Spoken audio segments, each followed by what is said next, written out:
G'day everyone and welcome back to just another video in our linear relationships and algebra series. This one is all about linear modelling for those 5.2 pathway students in New South Wales. Now, linear modelling is a really useful tool and can be used in a variety of ways in research out in the real world. It is not just something that we do here in mathematics. It can be used in finance and science and biology and all sorts of things. Okay, we're going to see a bit of a base knowledge of linear modelling. We're going to do a couple of little things with it to give you a bit of a foundation for what's happening. Okay, so essentially we're going to start with the equation of a straight line. We might need to find the rule that is the equation of the straight line, but we're going to stick with our y equals mx plus b form. So we are going to stick with this form, and we are going to remember that the m is the gradient or the slopiness of the line, and b is the y-intercept. That's going to come in very handy to remember this. Okay, so one of the ways that we can find our y-intercept, as we have seen previously, we can find the y-intercept by substituting x equals 0. Now we're going to have a new method to find this y-intercept as well, and this is the one we're going to be using in this particular video. We can substitute the values from a point. Okay, and that's going to help us find that plus b section, especially if we don't have it ready to go.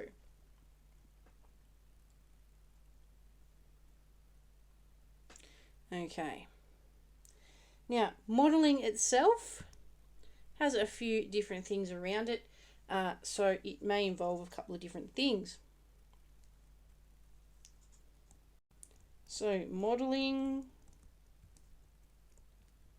may involve, so we've just got three things that we could involve today.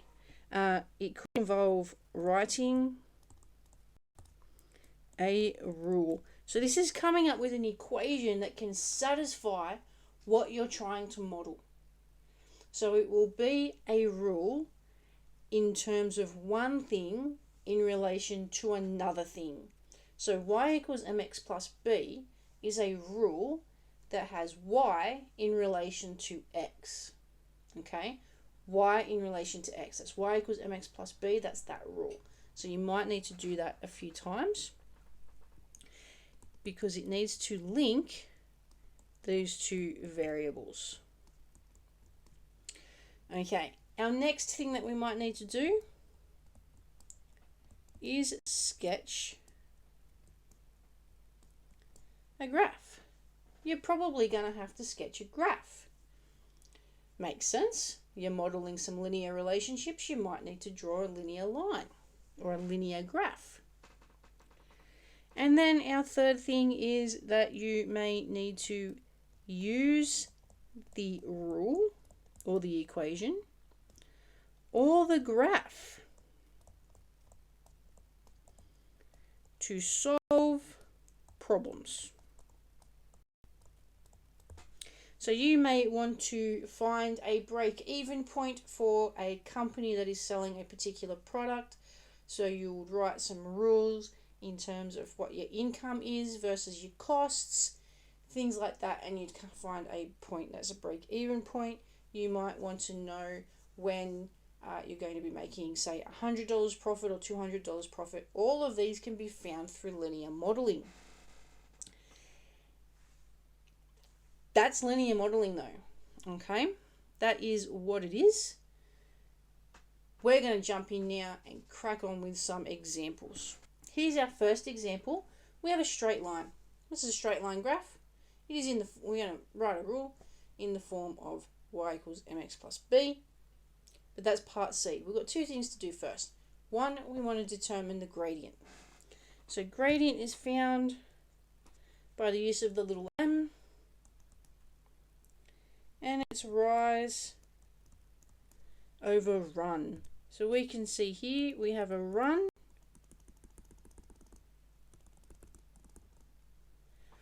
Alright, should have been a little bit closer to the 3 there. There's our triangle. Our run is 3 and our rise is 9 because we're going from 1 to 10. From 1 to 10, not from 0 to 10. Okay, so we're going to have 9 over 3, which is just 3. So that's our rise over run, that's our gradient. And we can find the y-intercept. Now the y-intercept's really easy here because we can see it on the graph. The y-intercept, so b equals 1. Now we can write the rule. And we want to write it in the form of y equals mx plus b. So y equals mx plus b. That's the form we want it to take. So I want to keep y and x in the same spots and as y and x because they're going to change depending on what's happening. So we might change x to find y, we might change y to find x. But m is 3 and the b is plus 1. And there, people, is our rule. It's as easy as that. Couple of little things that you've got to do, but you can get there pretty quickly. Let's look at another example. Similar thing, only this time we don't have an easy way to find the y-intercept, so we're going to substitute in a point. Okay, I'm going to substitute in a point. But let's find the gradient first. Okay, and the gradient is going to be formed like that. Now we can tell from this one it's going to have a negative gradient because of the way it is sloping. Okay, the previous one was a positive gradient that you could tell from the way it was sloping. This one is a negative gradient. So still finding m with rise over run. Okay, this time our rise is from 11 to 15, so that's a rise of 4. Or even a drop, you might even say, of 4 because we're using a negative gradient there. And this way we're going from 1 to 3, so that's actually a run of 2. Gives us a gradient of -2. Bit tricky to find the y-intercept this time. It is not easily visible on our graph. So I'm going to fill in what I know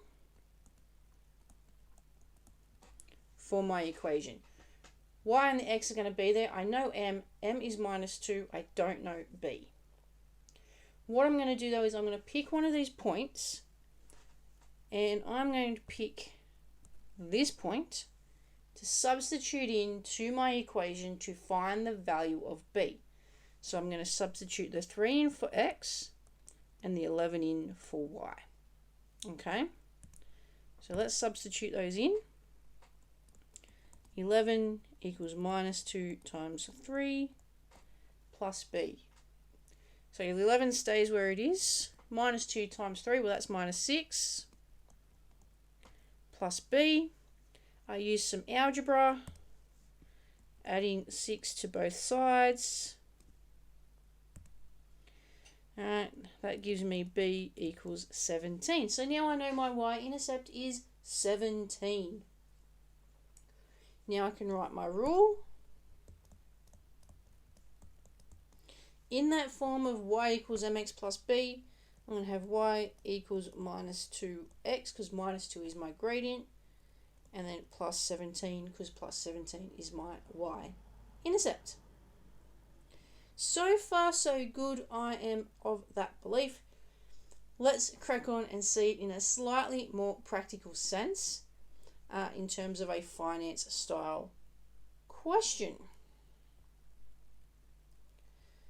So here's our question. A woman is getting paid $20. Flat rate, $20 just to turn up, and then $10 for each hour that she works. So that $20, that flat bit, that constant, the one that doesn't change, that's our y-intercept.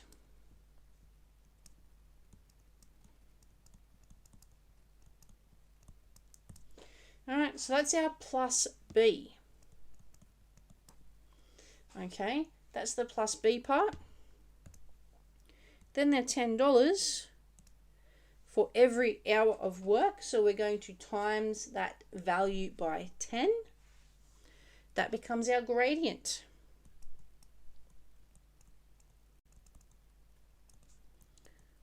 Or m, as it were.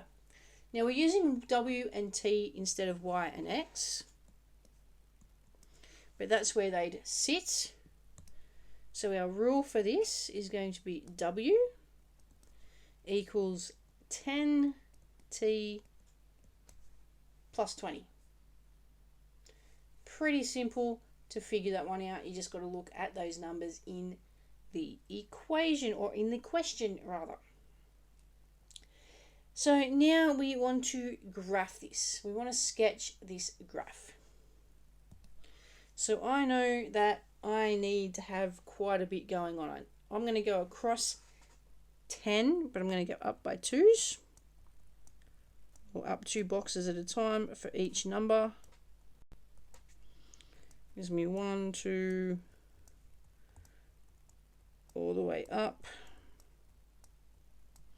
because that's going to make things a little bit easier.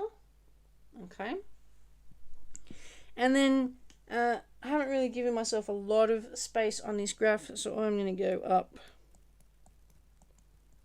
1 box at a time, and then I'm going to go right in every second number just to give myself some space.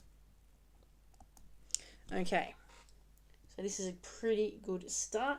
I know my y-intercept is 20. Now I want to find my x-intercept, so I substitute in 0 for our w. So I have 0 equals 10t plus 20. I add or take 20 away from both sides. I'm going to have a minus 20 equals 10t.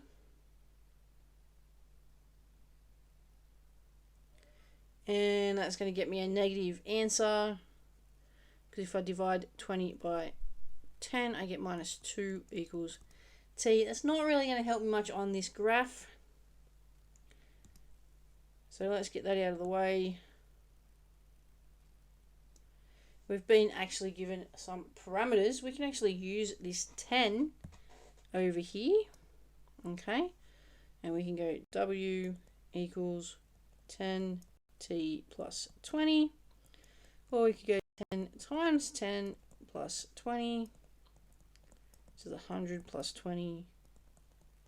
Which is 120. So we know when it gets to 10, we've got to be up at 120. So here's our 10. Let's keep going up till we hit 120, which is thereabout. So you've just seen a couple of different ways to attack this, and correcting work by using those methods that we've shown you before. Get our trusty ruler out.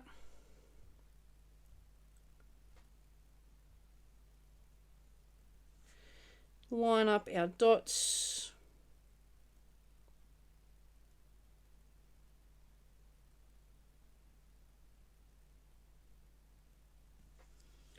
And draw the line from here, because we want to keep it going from 0 to 10.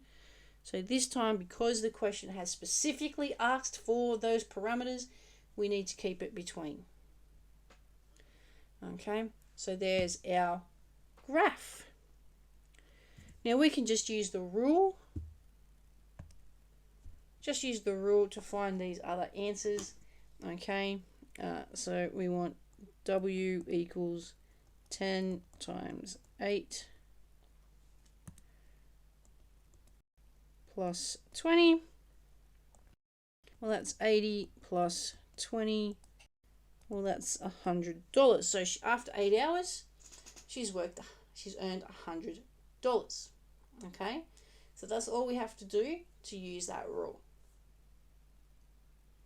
Take our equation, substitute in values, and you're on top of it. Our last one here, this time we've got the value of the amount earned, so that's W. And we've got 10t plus 20, so this is going to be a little bit more involved. Take 20 from both sides.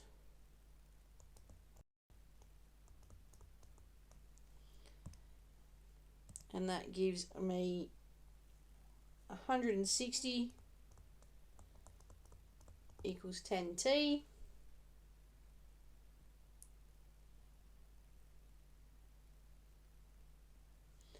equals 10t. Divide both sides by 10.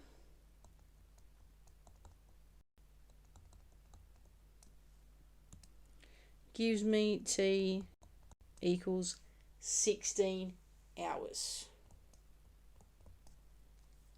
That's it. That's all you have to do for linear modeling at this point in time. It is a base foundation look at how it all works. Hopefully you have found it a little bit interesting and informative, and you've been able to use it to help you solve some of your work problems for your class. In the meantime, thank you for watching, and I'll see you in the next video.